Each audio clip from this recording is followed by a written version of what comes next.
నేను పెద్దవారిని చిన్న మాట మాట్లాడను. కానీ ఇక్కడ ఉండే పోలీసులకు నేను చెప్తా ఉన్నా, మీరు చాలా అతిగా ప్రవర్తిస్తా ఉన్నారు.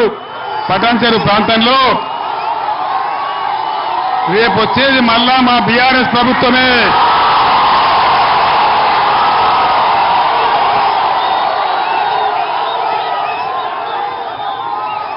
ఒక్క మాట నేను పోలీసు గురించి చెప్తే స్పందన ఎట్లా ఉన్నదో పోలీసులు చూస్తా ఉన్నారు.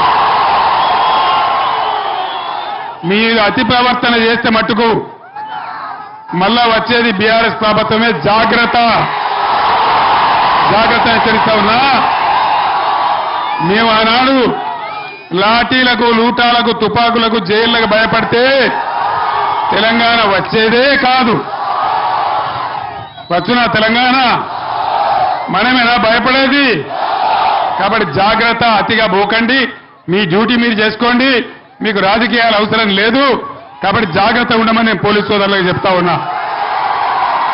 మీ అందరినీ నేను కోరేది ఒకటే, మన ఐకమత్యమే మనకు శ్రీరామ రక్ష. అందరం కలిసే ఆనాడు తెలంగాణ తెచ్చుకున్నాం.